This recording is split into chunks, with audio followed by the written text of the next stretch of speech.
It is exactly 6:47 a.m. when server room 3 begins to cook itself.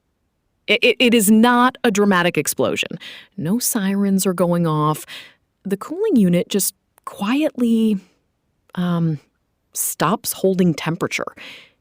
It is the kind of silent death that happens right before a company becomes a front-page headline.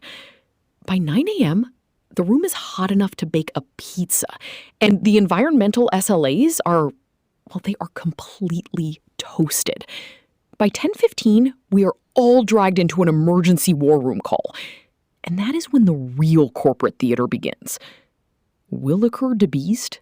Yes, everyone calls him Wildebeest. He actually stands up at the whiteboard and says, we need to explore the emotional landscape of our infrastructure.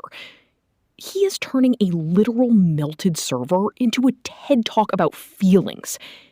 Meanwhile, Nick Cutter, the VP of server systems, is already furiously typing, trying to blame a contractor who left the company, get this, 4 months ago. The guy cannot even defend himself. It is a masterpiece of buck passing. Sid Vino is on the call too.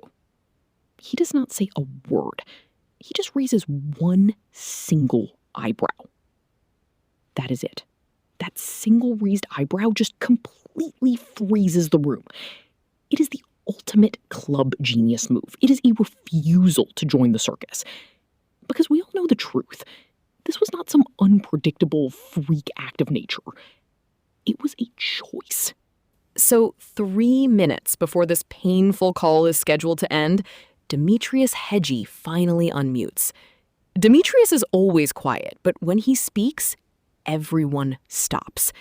He says, I have the maintenance log right here.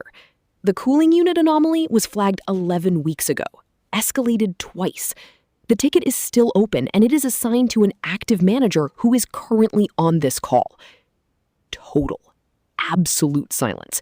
You could hear a pin drop. It completely destroys the ghost contractor theory and the emotional landscape nonsense in 3 seconds. But this pattern, this refusal to see what is right in front of us, it is not new. Think about the Challenger disaster back on January 28, 1986. The night before launch, engineers from Morton Thiokol were practically begging management to stop. They had the data. They knew the O-rings would fail in the freezing cold. But the launch went ahead anyway. And afterwards, the official story was, it was an unforeseeable mechanical tragedy. But someone knew. Someone always knows. The system is just designed to make sure nobody has to act on the bad news. We build these massive 3-inch thick compliance binders and green KPI dashboards where everything looks perfect, even while the building is literally on fire. Because looking good is safer than solving the problem. So here is your club genius lesson for today. If everyone around you is adding complexity to a problem, your job is to remove one step. And if nobody can explain to you why a process exists, stop looking at the process and start looking at the incentives. Stop asking what broke and start asking who flagged this first and what did we do to them when they did. All right, that is it for today. Talk soon.